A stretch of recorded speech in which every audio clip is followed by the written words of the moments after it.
পঞ্চায়ত নিৰ্বাচন 7 তাৰিখে হ'ব।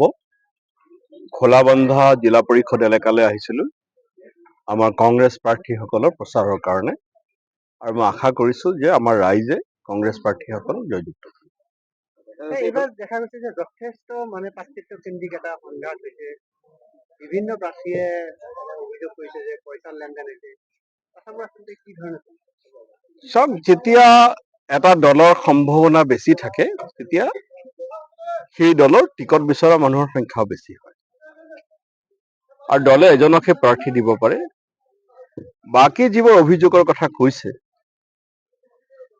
আমাৰ পাৰ্টি ইতিমধ্যে আমাৰ জ্যেষ্ঠ নেতা পৱন সিং ঘাটৰ নেতৃত্বত এখন তদন্ত সমিতি কৰি দিছে, আৰু মই ভাবোঁ যে তদন্ত সমিতিয়ে যিবোৰ অভিযোগ পাইছে তাৰ ভিত্তিত সকলোকে ন্যায় দিবলৈ সক্ষম হ'ব বুলি মই ভাবোঁ।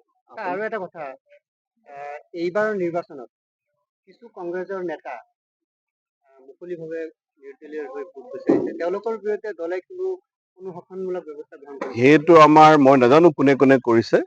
আমাৰ ব্লক সভাপতি, জিলা সভাপতি, প্ৰদেশ সভাপতিয়ে নিশ্চিতভাৱে অনুশাসনমূলক ব্যৱস্থা ল'ব বুলি মই ভাবোঁ। পঞ্চায়ত নিৰ্বাচনত ৰাজ্যত উত্তাল হৈ আছে আৰু মুখ্যমন্ত্ৰী গৌৰৱ গগৈৰ অভিষেকলৈ সদায় ব্যস্ত হৈ আছে।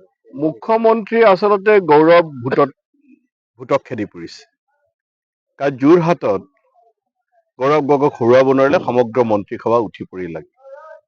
মুখ্যমন্ত্ৰীৰ ভয় হৈছে যে আগ্ৰাসী গৌৰৱ গগৈয়ে তেওঁক হৰুৱাই দিব বুলি, আৰু সেইকাৰণে সেই ভোটে তেওঁক খেদি পৰিছে। ৰাজনীতি বা যুদ্ধত যোনে ভয় খায় তেওঁ সদায় হাৰি যায়। গতিকে মোৰ দৃঢ় বিশ্বাস 2026ত মুখ্যমন্ত্ৰীৰ পৰাজয় হ'ব, তেওঁৰ দলৰ পৰাজয় হ'ব, কংগ্ৰেছৰ নেতৃত্বত এখন বিৰোধী চৰকাৰ গঠিত হ'ব। মই জ্যোতিষী নহয়, কিন্তু সামগ্ৰিকভাৱে কংগ্ৰেছৰ ভাল হ'ব বুলি মই ভাবোঁ। অখিল গগৈৰ সাম্প্ৰতিক সময়ৰ যি ৰাজনৈতিক স্থিতি, সেই সন্দৰ্ভত কি কয়? চাওক, এইটো দলৰ বহুত আমাৰ মুখপাত্ৰ আছে, তেওঁলোকে ক'ব। পঞ্চায়ত নিৰ্বাচন 7 তাৰিখে হ'ব।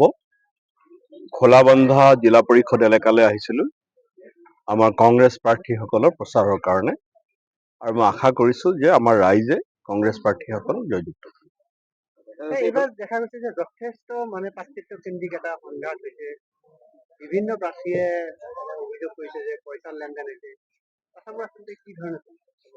চাওক, যেতিয়া এটা দলৰ সম্ভাৱনা বেছি থাকে তেতিয়া সেই দলৰ টিকট বিচৰা মানুহৰ সংখ্যাও বেছি হয়, আৰু দলে এজনকহে প্ৰাৰ্থী দিব পাৰে। বাকী যিবোৰ অভিযোগৰ কথা কৈছে, আমাৰ পাৰ্টি ইতিমধ্যে আমাৰ জ্যেষ্ঠ নেতা পৱন সিং ঘাটৰ নেতৃত্বত এখন তদন্ত সমিতি কৰি দিছে, আৰু মই ভাবোঁ যে তদন্ত সমিতিয়ে যিবোৰ অভিযোগ পাইছে তাৰ ভিত্তিত সকলোকে ন্যায় দিবলৈ সক্ষম হ'ব বুলি মই ভাবোঁ। আৰু এটা কথা, এইবাৰৰ নিৰ্বাচনত কিছু কংগ্ৰেছৰ নেতা মুকলিভাৱে নিৰ্দলীয় হৈ ভোট বিচাৰিছে। তেওঁলোকৰ বিৰুদ্ধে দলে কোনো অনুশাসনমূলক ব্যৱস্থা গ্ৰহণ কৰিছে? সেইটো মই নাজানো কোনে কোনে কৰিছে। আমাৰ ব্লক সভাপতি, জিলা সভাপতি, প্ৰদেশ সভাপতিয়ে নিশ্চিতভাৱে অনুশাসনমূলক ব্যৱস্থা ল'ব বুলি মই ভাবোঁ। পঞ্চায়ত নিৰ্বাচনত ৰাজ্যত উত্তাল হৈ আছে আৰু মুখ্যমন্ত্ৰী গৌৰৱ গগৈৰ অভিষেকলৈ সদায় ব্যস্ত হৈ আছে। মুখ্যমন্ত্ৰী আচলতে গৌৰৱ ভোটক খেদি পৰিছে, কাৰণ যোৰহাটত গৌৰৱ গগৈক হৰুৱাব নোৱাৰিলে সমগ্ৰ মন্ত্ৰীসভা উঠি পৰি লাগে। মুখ্যমন্ত্ৰীৰ ভয় হৈছে যে আগ্ৰাসী গৌৰৱ গগৈয়ে তেওঁক হৰুৱাই দিব বুলি, আৰু সেইকাৰণে সেই ভোটে তেওঁক খেদি পৰিছে। ৰাজনীতি বা যুদ্ধত যোনে ভয় খায় তেওঁ সদায় হাৰি যায়। গতিকে মোৰ দৃঢ় বিশ্বাস 2026ত মুখ্যমন্ত্ৰীৰ পৰাজয় হ'ব, তেওঁৰ দলৰ পৰাজয় হ'ব, কংগ্ৰেছৰ নেতৃত্বত এখন বিৰোধী চৰকাৰ গঠিত হ'ব। মই জ্যোতিষী নহয়, কিন্তু সামগ্ৰিকভাৱে কংগ্ৰেছৰ ভাল হ'ব বুলি মই ভাবোঁ।